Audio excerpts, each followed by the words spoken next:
Hello and welcome to the Friday, January 14th, 2022 edition of On Iowa Politics. Support provided by New Pioneer Food Co-op, celebrating 50 years as Eastern Iowa's source for locally and responsibly sourced groceries, with stores in Iowa City, Coralville, and Cedar Rapids, and online through co-op cart at newpi.coop. Hi, I'm James Lynch of the Cedar Rapids Gazette, and with me today are Tom Barton of the Quad City Times. Good morning, Tom. Good morning, James. Amie Rivers of the Waterloo Cedar-Falls Courier. Good morning, Amie. Good morning, James. How deep is the snow in Waterloo this morning? Not deep yet. Not deep yet. Erin Murphy, State House Bureau Chief for the Gazette. Good morning, Erin. Good morning. Any snowflakes? Yeah. A little bit of snow. Not too bad so far. I wanted to ask, now that we have a sponsor, does my appearance fee get to go up? Yeah, it'll be doubled. And Gazette opinion editor Todd Dorman with the weather report from North Marion. Yeah, it's a whiteout. It's a blizzard. Either that, or we just haven't washed our windows in a long time. Something like that. It's both for me. You can find us on Facebook, follow us on Twitter, and subscribe to us on Iowa Politics, wherever you find your podcast. First up, the legislature is in session. According to a 19th century New York official, quote, "No man's life, liberty, or property are safe while the legislature is in session." If that's the case, we're in dangerous times again, or still, depending on your perspective.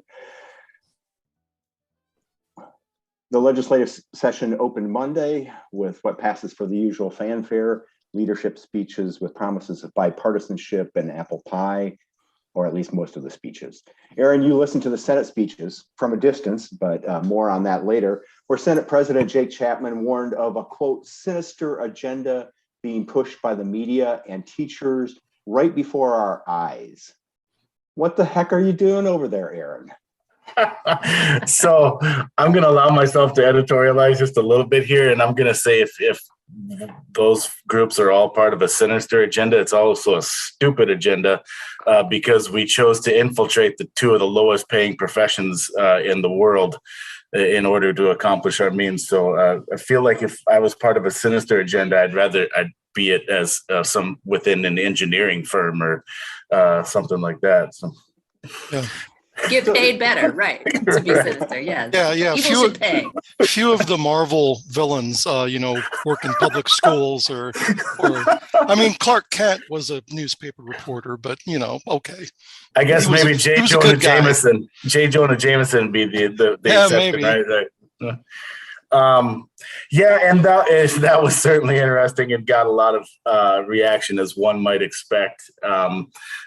Senator Chapman, and he had come into the session on this topic. He had already said that he believes that some librarians and teachers should be put in jail for allowing certain books that they deem to be obscene to be distributed. So this wasn't a new thing or even necessarily a surprise. I guess it was just kind of striking in the way he doubled down or tripled down, whatever multiplicate he's on at this point.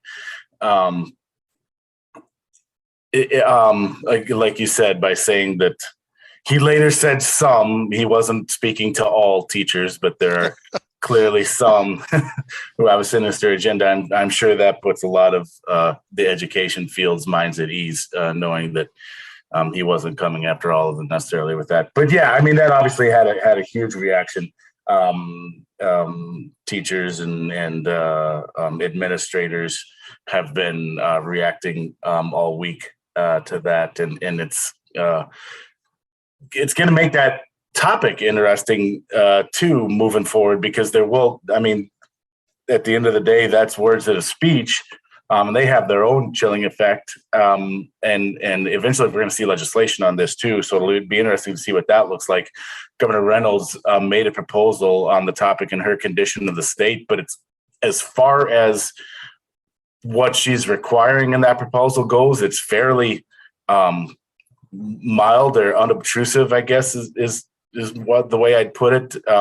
She's requiring that districts put basically catalog all their library books and educational materials online, which they're already required to have those lists. The only new requirement with the governor is that they be published online.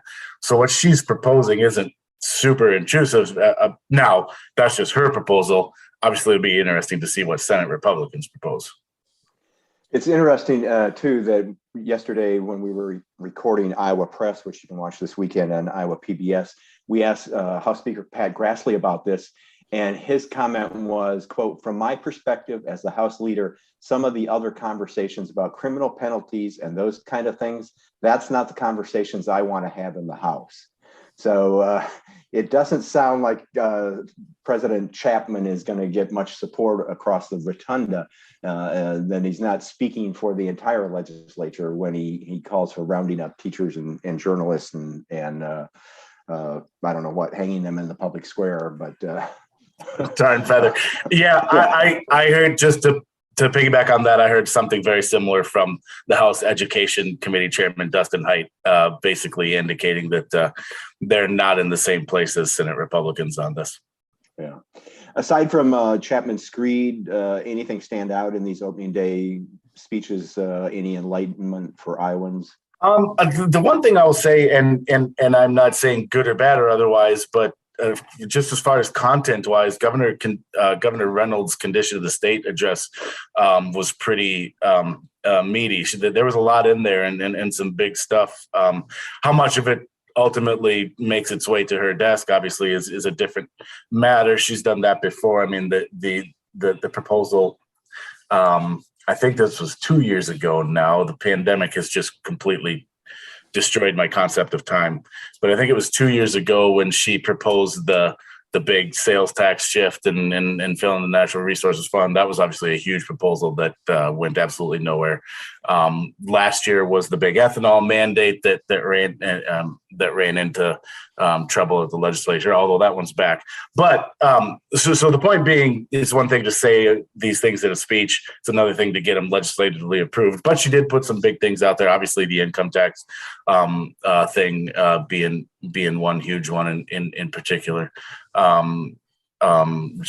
Like I said, she mentioned her K-12 education pitch. She's going to come back and make a proposal on private school tuition again. As I said, the ethanol thing's back. So there was a lot in there. There's a lot of it was a hearty agenda. Now we get to the hard part, which is actually passing legislation. But I think that stood out to me for the first week. I think one of the highlights for me in those opening day speeches was when Pat Grassley was talking about the demands of raising a family and running the family farm operation while his dad was recovering from COVID. And he quoted Hillary Clinton. "It takes a village," he said. I expected Republicans to get up and walk out of the chamber, but maybe that's such ancient history that they've forgotten that she said that. But Senate Minority Leader Zach Walz of Coralville countered Chapman's message, warning against culture wars. So, Todd, it sounds like the agenda is set. We're going to imprison teachers and journalists, but yeah. Oh, probably not. I mean, Chapman's speech was kind of remarkable in a few ways. I mean, number one, just, within the context of history, I mean, we've seen a lot more. I mean, most of the time during the opening days of the session, you hear a lot of top leaders in both parties, at least in the past, tout, let's make Iowa public schools world-class schools. Let's, help professionalize the teacher trade. Let's, do all these things to reform and transform public education. So the fact that, that Jake Chapman assigned a sinister motive to anyone that's critical of his drive to ban books he thinks are obscene, and basically almost, I think he did basically make the argument that you're either for getting rid of these books or you're against stuff like or you're for stuff like pedophilia and deviant behaviors. I mean, it was pretty strong stuff. And the other remarkable thing about it is this wasn't, some off the rails rank and file lawmaker that, that occasionally these things sort of happen. and this is the president of the Senate. He's the presiding officer. He's among the top 4 people in leadership saying this stuff about sinister journalists, which, we've been the enemy of the people now for how many years. And so having a sinister agenda didn't really hurt my feelings. But the stuff about teachers is not only wrong and just, already, and contributes to the fact that we have a teacher shortage, and that public education is not seen anymore in Iowa or Iowa's not seen as a great place maybe to be a teacher. They lost collective bargaining. There have been other changes. And, he's saying these things as we've seen, shouting matches and some threats of violence and things against school boards and educators. We just had one in Southeast Polk, I think not too long ago, where there was a bomb threat or some sort of a shooter threat. So when you go out on a stage as large as the legislature and speak to the state and say that, people that are allowing, these books on the shelves are promoting pedophilia. I mean, those are the kind of words that may, incite someone to do something. And I think is pretty reckless. So, my own sinister agenda has been well underway for a while, so it really didn't interrupt. I really wasn't interrupted. So, and I think that, and I'm glad to hear that the House is sort of backing away from that. I suspected they probably would, but and the governor didn't embrace Chapman's rhetoric, but didn't embrace his proposal to jail teachers. But does anyone really think if that bill ever reached her desk that she would veto it? I can't remember the last time she vetoed anything substantial. So that's where we are. Culture war. Well, I guess it's worth pointing out that, we've been enemies of the state for some time now, but now we've got teachers on our side. So it's spreading. It's spreading. Our ranks are growing. Yeah. Are we going to evil empire? Are we going to be the axis of sinistry? Yeah. It's going to be the. We'll have to work on that name. What other low wage industries out there can join us? Maybe restaurant workers who work for tips, and then we've got the perfect triumvirate there. We taught the teachers about the dark arts, so now they've joined us, and so who knows who's next? Maybe librarians, social workers, providers. And I think the League of Women Voters is also seen as part of the axis. So since they're not going to any of the forums or things anymore. Yeah. I can't help myself. I got to add here on this topic, and I hope I don't get myself in trouble. But as a pull the veil back from our job kind of thing, we had the session preview forum with the legislative leaders, and Senator Whitford couldn't make it, so Senator Sinclair was there in his place. And one of the things she talked about was wanting to form, and I can't remember if she said a task force or study, whatever it was, to look into the issue of why Iowa's having a hard time retaining teachers right now. And I tell you, if there's ever a moment that challenges reporters keeping their poker face and maintaining a look of objectivity in the press conference, that I would put that one right up there with any other that I could remember, because I felt like I could have pretty quickly contributed to that study in that moment had she asked. While we're talking about the legislature, Tom, I want to ask you about news this morning that Quad City Senator Jim Lycum has announced he will not seek re-election. Will this change Senator Robbie Smith's plans who announced he was running for statewide office? I don't think so, to be honest. It seems like Robbie had expressed some interest and had been looking at running for a statewide office for quite some time. And I don't really think that, Jim Lycum's announcement of his retirement is really going to change that and affect those plans. He announced pretty early on, that he was going to run for state treasurer. They changed the legislative district maps, and it wasn't too long after that I think, Robbie had announced that he was going to run for that office. All right. Moving along here, as we've alluded to, the governor has proposed a flat tax, flat income tax with a rate of 4%. It was part of her condition of the state speech, which was described as big, bold, meaty, ambitious, at least according to Republicans. Democrats had other thoughts about it.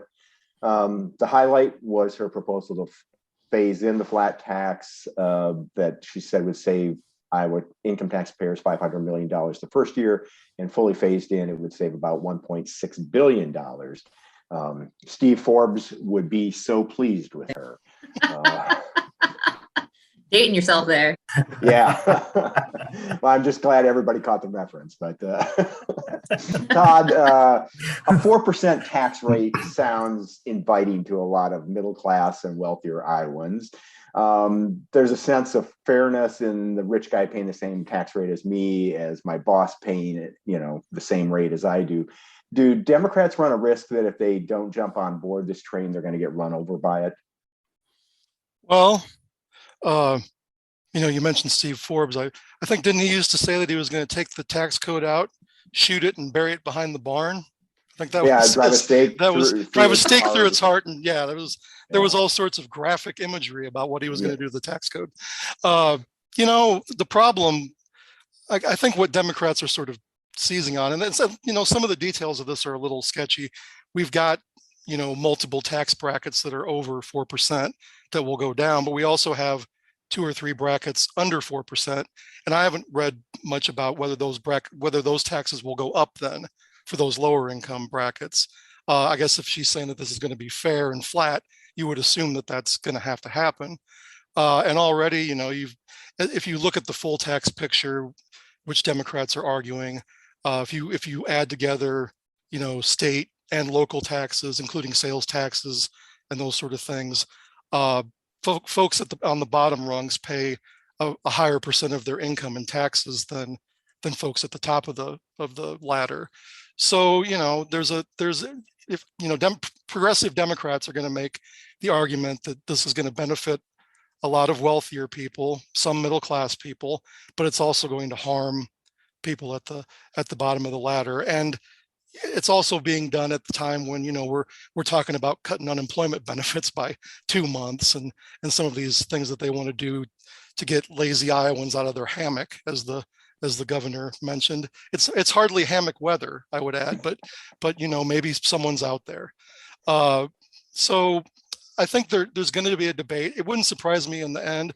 Some Democrats will probably vote for this because they feel politically it's probably advantageous to vote for a tax cut, believing that it's popular among the voters. But there are issues with the regressiveness of the Iowa tax system and how this will basically make it worse.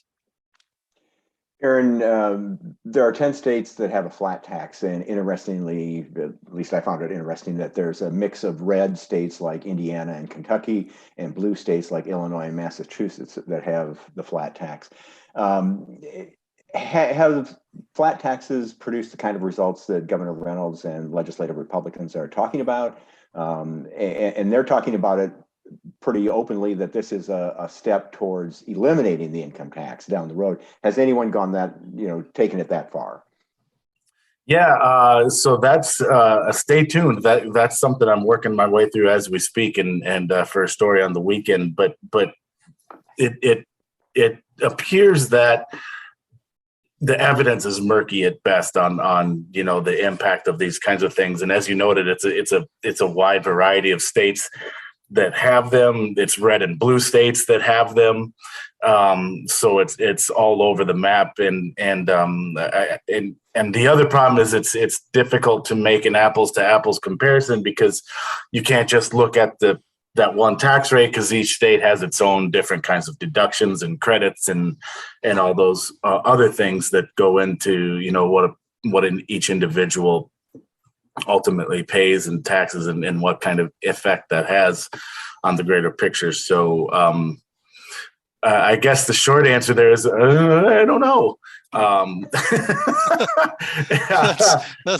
perfect. We'll have to wait and see. But please read all about it in your Gazette and Lean newspapers this weekend. Well, and I got kind of caught up in the progressivity issue, but there's also the budgetary issue. I mean, these are right. This is a large tax cut. They're using pretty rosy budget growth projections or revenue growth projections to make this thing affordable. So, the other problem, the other area where Democrats are going to be concerned is if this leads to some budget cuts, some austerity down the road. I think they're probably okay for the first year because they have this surplus, but we've all seen how surpluses disappear and things change and economies go up and down. So that's the other question that they haven't answered is this really going to be, this size cut really going to be affordable? She's also cutting corporate income taxes, which she didn't mention in the speech, but is part of her plan. Yeah. To that real quick. That's a great point, Todd. And they haven't really talked about it in public, but they did touch on that. The governor's staff, as they do every year, had a briefing on the budget with State House reporters. And we asked them about that. And as you said, they have some revenue projections that they're expecting that would, in their view, be able to pay for this reduction. And to your point, if the cut they're proposing doesn't touch the taxpayer trust fund, it leaves it altogether. So if revenue were to fall short at any point, then they would use that then at that point to cover any shortfall. But as you noted, depending on how things go and who knows what kind of thing might happen, that could be exhausted pretty quickly, and you've made a permanent change in tax code. So that's a fair concern. Amie, we've touched on this before, the sort of the social war or cultural war aspect of opening day speeches. But in her condition of the state speech, the governor didn't go as far as Senate President Chapman attacking teachers and librarians, and she called for schools to publish their curriculums online so everybody knows what's being taught. Most schools, I think all schools, have a process and procedure for if a parent challenges a material or has questions about it. Is her approach going to satisfy the Chapmans, or will it lead to more confrontations like we've seen at school board meetings over the summer and fall? I don't think it'll probably satisfy, Jake Chapman or other, representatives that are also like in a lot redder districts. I mean, Reynolds has to contend with the fact that she won the last election by just over 50%. Chapman won his election by, I'm looking at Ballotpedia, 62.5. So he obviously has a lot more Republicans in his ear all the time. And those Republicans could be slightly different, than what Reynolds has to contend to. So I think, and we've seen this before, she's always tried to at least moderate a little bit, and say that she would like to, have a little bit more moderate policies. Now we've seen that in speeches, we've seen that in her public appearances, but then when it comes down to what they actually pass, she's generally pretty reliable. Like we've said, we haven't really seen any big meaningful vetoes. So I think, as far as that goes, the rhetoric coming from her is probably going to continue to be a little bit more milder. And then she will have the Chapmans, go through and get it done. And then she can claim that in the next election, right? So she can say, we got this done. If you liked that, if you didn't, I really didn't say that we needed it, kind of thing. So she's able to sort of, equivocate a little bit there. But yeah, it's definitely, she doesn't have to basically play in those culture wars if she didn't want to, or she can just dip a toe in. I think maybe she's still testing out whether Iowa's going to stay as red as it has been. Yeah, it's probably going to, the biggest thing for her is it's probably going to help her sell this school voucher plan, because now she can say, see what's happening in these schools with the X-rated books, and it makes a stronger argument for that than she had last year, just saying that people were upset with remote learning and stuff. This is redder meat that she can throw out and say, we got to help people get their kids out of these indoctrination centers. So that's probably where the highest impact is going to be, is on that proposal, which I think may actually go somewhere this year. Erin, correct me if I'm wrong, but I think Jake Chapman is facing an incumbent senator. In his district has changed, and Democrats seem to have some optimism that he is what's the word, that they might be able to win that district. That he's vulnerable. Yeah, there's a couple of interesting things going on here, and you've got the baseline there. The district that he's will be in the new district under redistricting changed a little bit, and he will face Sarah Trone Garriott, who's an incumbent, first term incumbent. Is doing well within the Democratic circles. I don't know how she would do against an incumbent Republican like Senator Chapman, but she's been very popular right off the bat with Democrats. The other interesting thing here is, and this is things that you hear, so who knows how much there is to it, but that Senator Chapman is considering a move in which I believe he would go westward into another district, which would be a little more safe. So that's still out there too. He could decide to pick another district, and forgive me off the top of my head, I don't know if there's a district around him where there's no incumbent Republican, where exactly he goes. I'll do my homework and ask me again next week. But I have heard that's I've heard that's a possibility too, that he won't run in the district he's scheduled to, that he may run in a different district. That seems to be a trend among Republican legislative leaders. Is that moving to a friendly. His boss is doing it. Yeah, Jack Whitford. Yeah. Well, who's the boss there? Well, yeah. Also, I think it's worth mentioning that the prospects for bipartisanship, if anyone really meant it, ended with the governor's speech. In the Democratic response, House Minority Leader Jennifer Confer said, "Look, I don't think we need to do anything that was proposed tonight."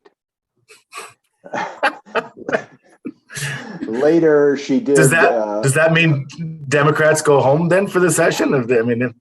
Well, considering the Republican majorities, maybe they should. I don't know. She went on to say that she thought there were areas where they could find agreement, say broadband, childcare, some of those issues. Apparently, the price for that agreement is for Republicans to admit that the American Rescue Plan is coming from Joe Biden, and that's what's fueling all this success in Iowa. That it's happening because of Joe Biden and congressional Democrats. But yeah, I don't think there's going to be a public admission of that anytime soon.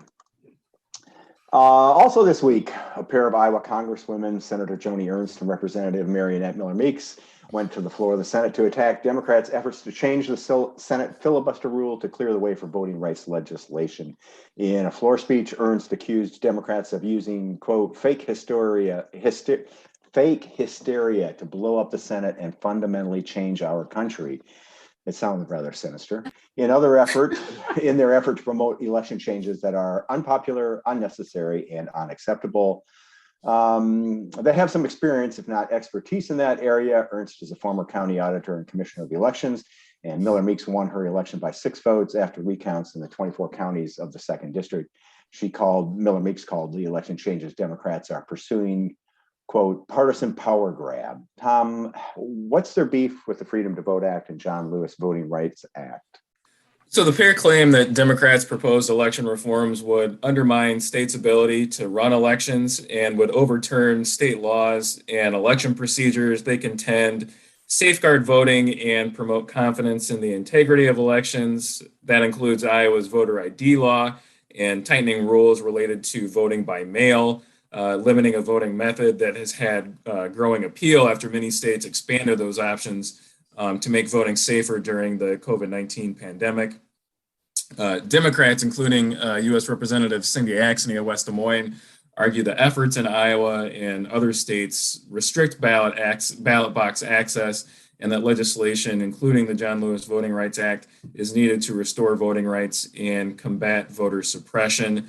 Iowa was among the first states to enact voting restrictions following the 2020 presidential election under a Republican-backed nationwide push to pass the so-called election integrity measures.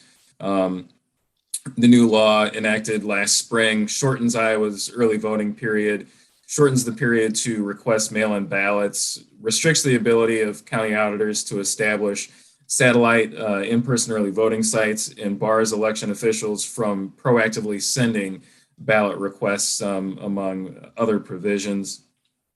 Ernst, though, argued that since Iowa's voter ID law was implemented, that the state has seen record high turnout for elections and, quote, huge voter participation, end quote, including record high absentee voting in the 2020 election.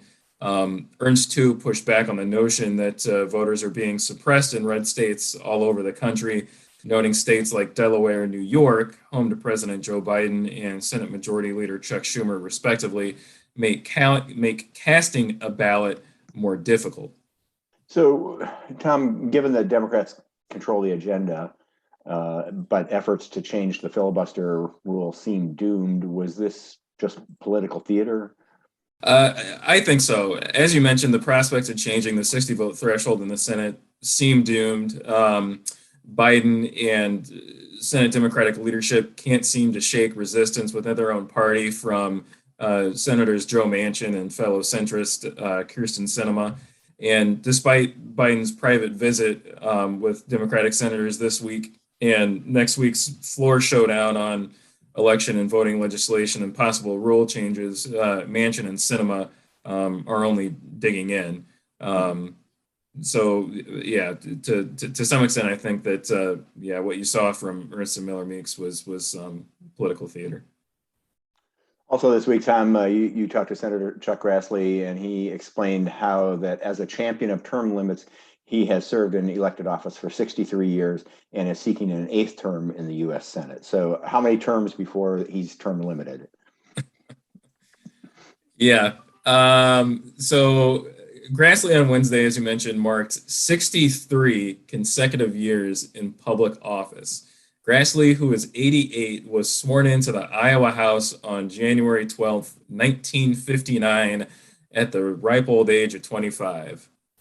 And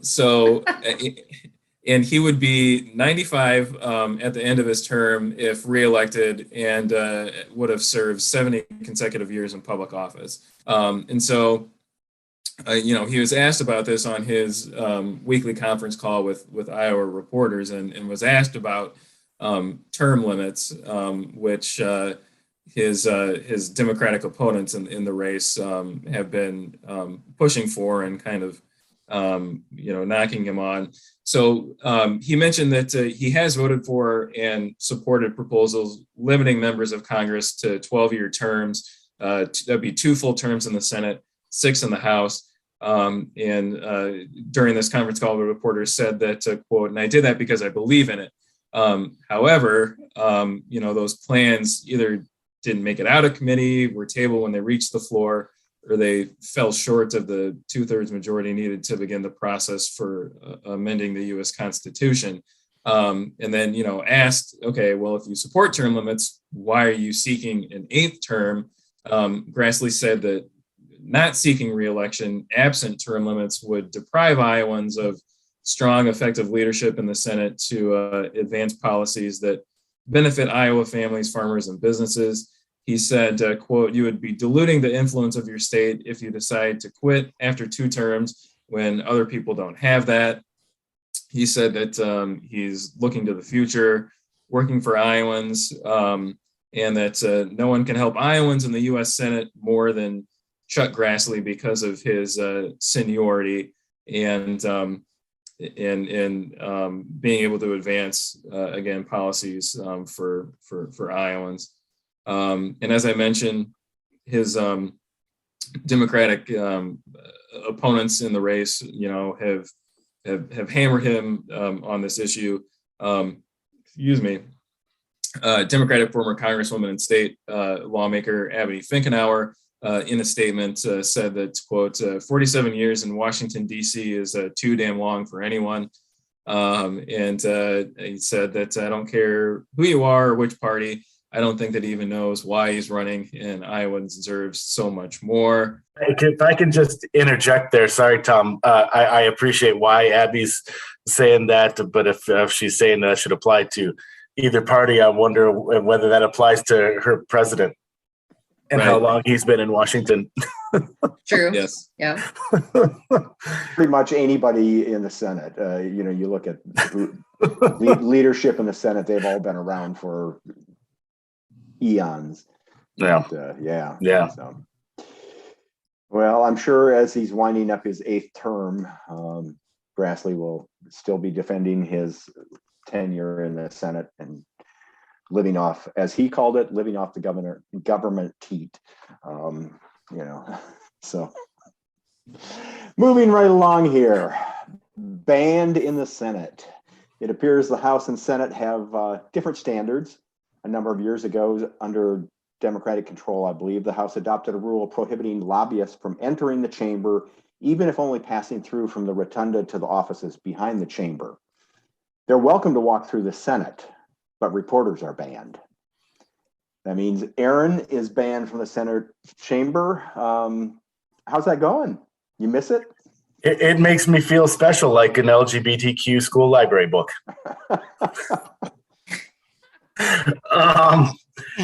And just for a pedantic clarification, we can still work in the Senate. We just have to work upstairs. We're banned from the Senate floor, although that is still a big move. It stinks. Thanks for asking. And look, the point I have continually made throughout this isn't about media versus Republicans. This isn't about media throwing a temper tantrum about having a cool seat at an event. This is about being able to do our jobs. This really, really is, and I hope people believe me when I say that, because it is literally about nothing else for us. There's logistical reasons that it's terrible. Talk about the challenges of working from the upstairs gallery versus on the floor in the stations, the workstations, the desks that were literally built for that purpose. Funny how that works out a lot better than a little seat that was built for when Americans were peaking at 5'11" and 150 pounds. And then there's the even bigger issue of which is access, and being able to be right there on the floor and have that connection and that opportunity to talk to legislators because they're right there. We can't walk onto the floor, but it's much easier when you're right there, on press row and can just throw up a hand or catch them as they're walking by on the way out the door. And you can talk to anybody who has worked up at the State House. You can ask your local lawmaker about this. And if they're being honest, they'll tell you the same thing. We have those exchanges constantly throughout a day. And it all helps inform our work. It makes what we're doing better. It helps them. If they've got a bill and we've got a question on it, we can get that clarification and make our reporting even better. It's just such a better setup, exponentially so, on the floor than it is. Can we still do our job from the gallery? 100%, absolutely, and we will. But it's a lot tougher, and I worry that it won't be as good. And this isn't theoretical either. We have an example of this because of last year's legislative session where we worked from up there during the pandemic. And at the time, we were, as a group, okay with that. Most reporters weren't coming to the building anyways. And it made sense to try and space people out. But if you talk to anyone who covers the State House regularly, they'll tell you last year was just a weird year. We didn't get to know lawmakers like we usually do. We probably missed bills and stories that we otherwise wouldn't have. And so this isn't a theoretical thing. We know that this doesn't work well, and it's frustrating that we're here. The other point I would make is that, and I spent 2 days at the Capitol this week in the House. The number of times lawmakers walk up to the press bench to talk to reporters about something that is happening, a Yep. bill that they have, something that's going to be in committee or subcommittee that you might be interested in this. I've got this great idea for blah, blah, blah. And those sorts of things aren't going to happen. Senate President Jake Chapman can't walk over to the press bench and say, you guys have a sinister agenda. I mean, he can't deliver that message personally now. And quite honestly, and not to demean legislators at all, but a lot of them are not going to go up to the gallery to make those sorts of connections. I mean, there is an elevator, but a lot of them aren't going to walk up steps to do that, and it's just it's out of their way, so they're not going to do that. And Erin, I believe you're absolutely right that we miss things and nuances that we would gain when they're walking over and saying, this is what I meant, or this is the bill that I think you're going to be interested in, or I'm going to offer an amendment. And it's not just Republicans, it's Democrats. Quite often it's the minority party that comes over and says, I have this amendment to a Republican sponsored bill. And so, yeah, we'll continue to do our jobs. It will be harder, and it's not that we're not the losers. It's the public, the readers, the listeners, who will be the losers, who will not be as well informed. I guess, Todd, as we look ahead, the League of Women Voters is planning a Restore Press Access rally at the Capitol to let senators know that the Iowa press are an essential part of providing information to Iowa voters. Maybe that's what Chapman means by a sinister agenda. I'll be interested to see how many people show up to rally for press access. I fear Right. I fear it may be one of the smaller rallies of all time. You are speaking my nightmare right now, Todd. So and the Senate gives the reason that they're all confused by all of these online news sources now, and they can't decide what the definition of media should be, which frankly, I don't think they should be deciding what the definition of media is, because we all know what they think of the media, and we all know that they don't, that basically their litmus test for media is, do they write things I like, or do they write things I don't like? If you don't like them, then they're not. We won't credential them. So that's what they say. That's a really thin excuse. Anybody that wants to get credentials for the day or the week or the session to watch the Senate, there's not a huge lack of space. It can be done. They could, and that's what it should be. We have a free press and a First Amendment for that reason. So let people in to watch what the Senate's doing, and let them watch it from the Senate floor. So, on the one hand, it's this battle that they're waging sort of to keep certain people from being credentialed and not wanting to, let Laura Bellin in because she's very scary, and they don't want to have to take questions from her. But then you think, well, it's not political. And I agree with Erin that it shouldn't be. But then you got this sinister agenda thing popping out this week. So maybe in the Senate, we've seen the difference between the House and the Senate. The House is letting reporters work from the floor as usual, but in the Senate, they're not. And then we've got the president that thinks the media's got a sinister agenda. Maybe there's a little more than meets the eye, which is really sad. And I would hope that they reconsider this. I'm not optimistic, but it really does hamper journalists' ability to do their job. And you have to be in the, it's like, I think Joe Bolcom made the comparison that, Gary Dolphin and Bobby Hansen don't sit up in the popcorn stand while the Iowa game's going on. They're like on the floor. So there are a lot of things that happen on the legislative floor that aren't spoken into microphones. There are, things happen. 1 year when I was covering it, two guys got into a scuffle on the floor during a eminent domain debate. So, and there's also the arguments in the well that you can hear about procedure, and lots of confusing things happen. So it's good to say, hey, what the hell's going on? What are you doing? That's pretty tough from the rafters. So yeah, they need to reverse this. Todd, I just want to say, I don't know which I love more about that story. A, that there was a scuffle between legislators on the floor, or that it was over an eminent domain bill. There's something about that it's just perfect. Yeah. It's that's about the only time I think I saw anything like that, but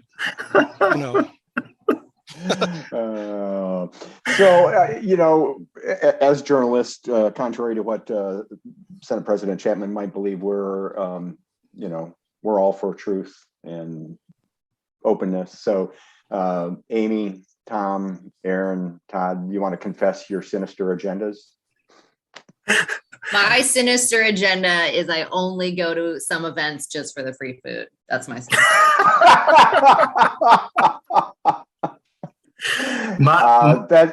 That's true of many journalists. You'd make a great sports writer. And I can say that because I'm a former one. My sinister agenda is that I only took a job in Iowa just so I'd get a lot of Iowa Hawkeye social media followers and can give them crap when the Badgers win.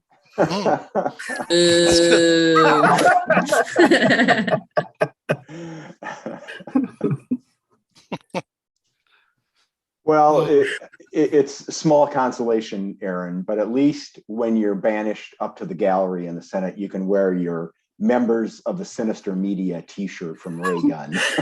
Are you making those? Oh yeah, Ray Gun already has. They're on the site. Yeah. Check those out. Of course they have. Oh. Of course they have. Yeah, they've already done it. Yeah, they're already up. That's Ray Gun. They're on top of those things. They're amazing. You joke, but that I've actually literally had that thought that the silver lining here is I don't have to wear my jacket every time in the Senate now. That's right. That's right. I'm not required, bound by the floor. Well, Wow. so long as you still have access to some of the most delicious coffee in Iowa Well, yeah. down behind the chamber, in case you need to take the paint off something.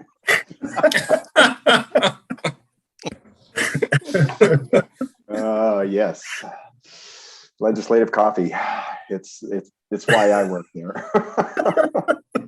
I'm pretty sure that, judging by the notes I get from Raiders, I'm pretty sure my sinister agenda is just like being alive and doing what I do. So that's pretty much sinister enough for them. in a nutshell. Just who you are Yeah, intrinsically. the fact that I still live in the state is my. I am agenda. sinister. Well, that's it for this edition of On Iowa Politics. If you enjoy the podcast, tell your friends and subscribe to us wherever you find your podcast. Send fan mail to the podcast at thegazette.com. Don't forget the work of everyone you heard today can be found on the pages and websites of the Quad City Times, Waterloo Cedar-Falls Courier, Sioux City Journal, Mason City Globe Gazette, Muscatine Journal, Council Bluffs Daily Nonpareil, and the Cedar Rapids Gazette. Porch Builder will take us out. If you know an Iowa band or musician who should be on our show, send us a sound file and subscribe to On Iowa Politics. For Erin, Amie, Todd, Tom, and our producer, Stephen, I'm James Lynch. Thanks for listening. Be well.